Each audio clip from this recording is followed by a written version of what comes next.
Hola, en esta segunda parte del tema oído vamos a tratar el sector coclear. Aquí tenemos una imagen que representa el sector coclear, el caracol óseo, que es un tubo que da 2 vueltas y 3/4 alrededor de un eje, ¿sí? Ese eje que está representado aquí donde se quitó la pared externa, se llama modiolo o columela, y desde él se extiende una lámina en forma de repisa, ¿sí?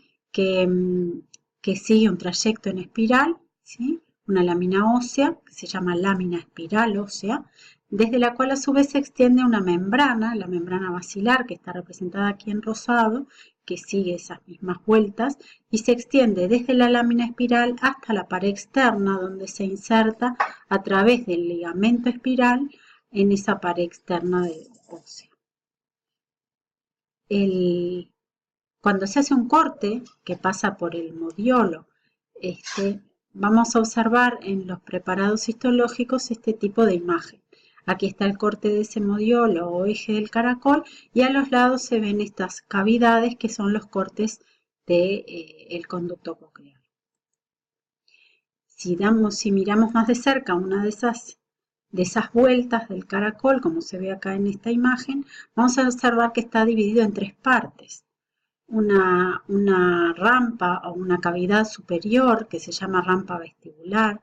Superior me refiero a lo que se dirige hacia el ápex, hacia el vértice, y la que queda aquí debajo hacia la base, la rampa timpánica, ambas conteniendo perilinfa, y en el medio entre ellas el conducto coclear membranoso o rampa media que contiene endolinfa, ¿sí? Que es lo que aparece, esta cavidad que aparece. Las rampas vestibular y rampa timpánica, en la última vuelta cerca del ápex, se comunican una con la otra.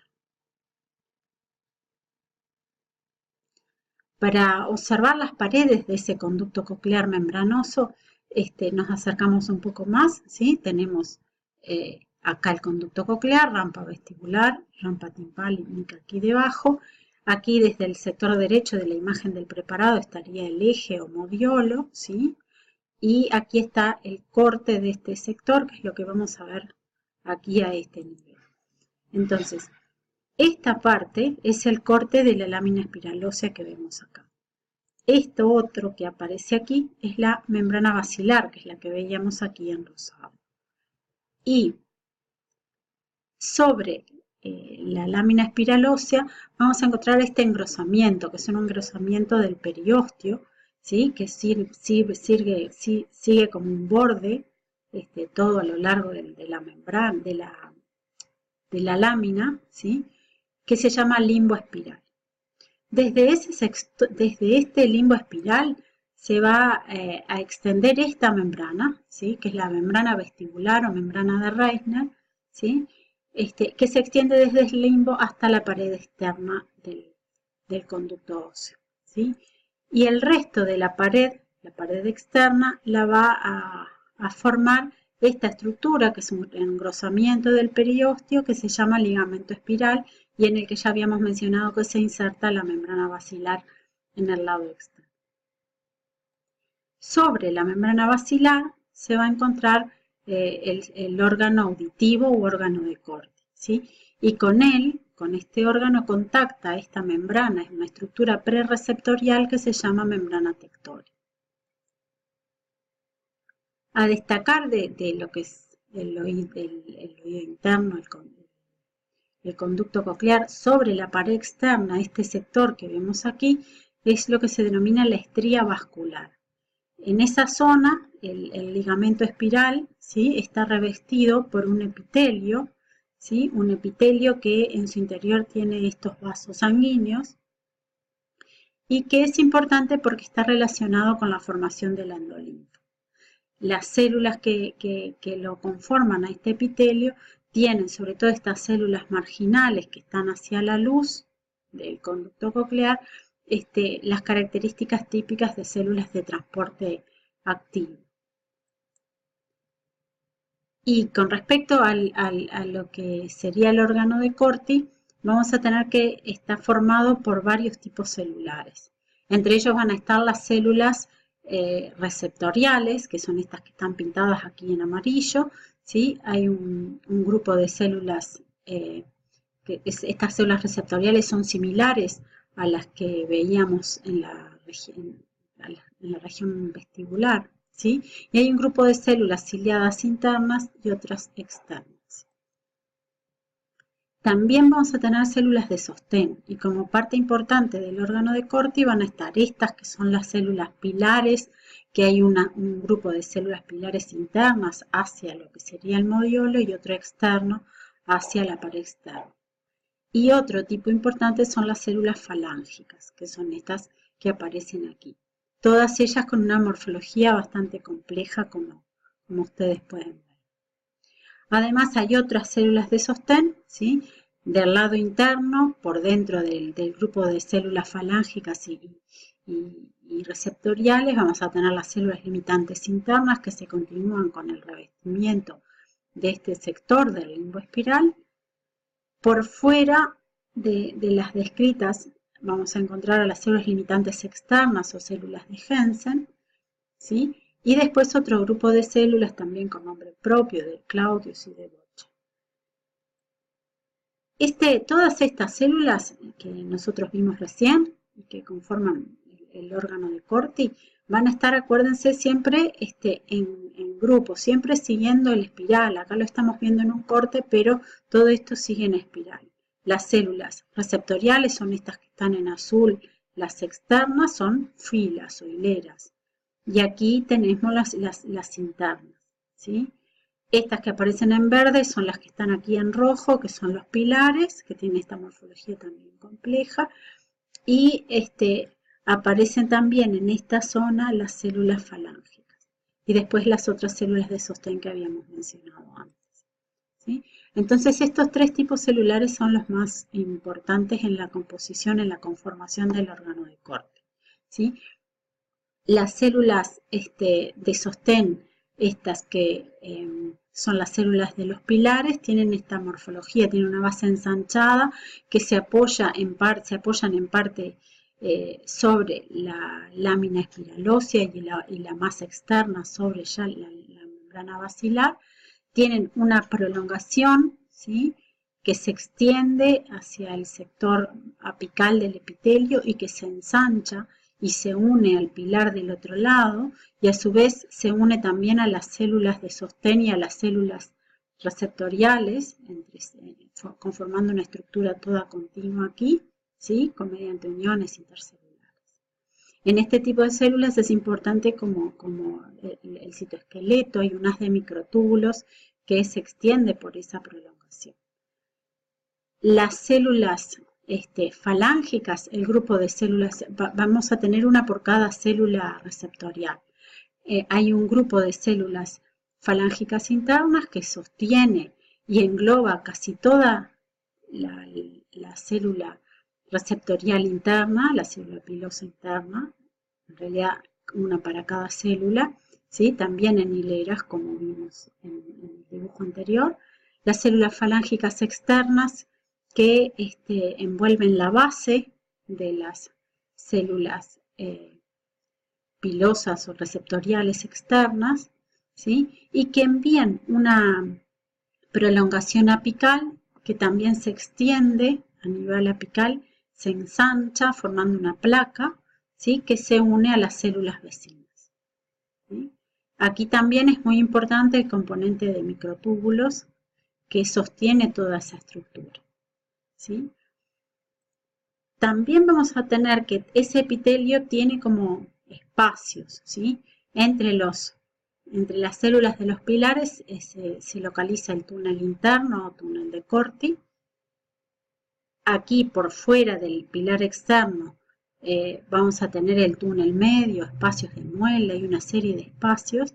Y por aquí, por fuera de las falángicas externas, el túnel externo. Todo este espacio es todo continuo, ¿sí? Y el líquido que contiene, que se llama cortilinfa, tiene una composición diferente al de la endolinfa. Y acá hay un sector que cierra y que no permite que estén comunicados estos espacios con el de la endolinfa. Bien, para ver un poco mejor la estructura compleja de una célula falángica externa, está este dibujo y para observar esta prolongación, cómo se extiende aquí y todos los componentes de este tipo celular, ¿tá? Que tendría esa morfología. Y cómo su sector apical envuelve solamente la parte basal de la célula receptorial. Como habíamos mencionado antes, en toda esta región, ¿sí? Si nosotros retiráramos esto que sería la membrana tectoria que contacta con todo este sector apical del órgano de corte, veríamos en una micrografía electrónica de barrido esta imagen, ¿sí? Esto, que ustedes ven como una lámina continua, sería esta región donde todas las células, tanto las receptoriales, que todavía no describimos, como las de sostén, se unen todas entre sí. Lo que está en verde serían las células falángicas, en este caso, de este lado, serían las externas, ¿sí? Como que sería esta prolongación, son estos sectores que vemos aquí todos. Acá estarían todas las regiones apicales o placas cuticulares de esa prolongación que se unen todas entre sí, se unen también con la parte apical de las células receptoriales externas, pilosas externas, que acá aparecen tres hileras, ¿sí? Aquí serían las regiones donde interactúan y contactan los pilares entre sí, este sector apical ensanchado, ¿sí? Acá la hilera de células receptoriales internas y de este lado los sectores donde están las demás células de sostén, sectores de las células falángicas externas en esta región. ¿Sí? Todo esto es una lámina que la vemos continua, se llama lámina reticular, ¿sí? Y en esta región las células están unidas por complejos de unión. Sobre todo es importante saber que aquí hay uniones ocluyentes que sellan el espacio intercelular y que hacen que el espacio que está por encima de ellas, o sea, aquí, que contiene endolinfa, sea diferente del espacio que queda en los túneles dentro del órgano de corte. ¿Sí? Es lo que veríamos así, esa lámina reticular estaría aquí, ¿sí? Y aquí están esos espacios que les mencionaba antes. Por encima de ellas estaría la endolinfa. Y las células receptoriales hay dos tipos, dijimos. Hay siempre una hilera o fila de células pilosas o ciliadas internas, ¿sí? Que tienen esta forma con una base ensanchada parecida a las células de tipo 1 de las regiones receptoriales vestibulares, y las ciliadas o pilosas externas que son más cilíndricas, ¿sí? Esto que aparece aquí son sectores apicales de las células falángicas, mostrando los complejos de unión que se establecen con las células receptoriales para formar esa lámina reticular. Esto mantiene entonces a la endolinfa separada de la cortilinfa, que tiene una diferente composición iónica, ¿sí? Esas células receptoriales del órgano de Corti no van a tener un cilio verdadero, sí van a tener varios estereocilios dispuestos de una manera particular en orden decreciente. De esta manera, todas las externas se disponen en la región apical con una distribución como en W, como aparece aquí, y en las internas va a ser casi lineal. Pero siempre vamos a tener cilios, o serían estereocilios decrecientes, o sea, en altura decreciente.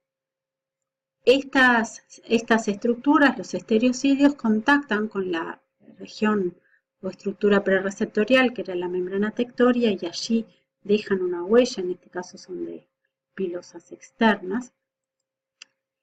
Y la forma de transducir va a ser muy similar a lo que ocurría en las regiones vestibulares.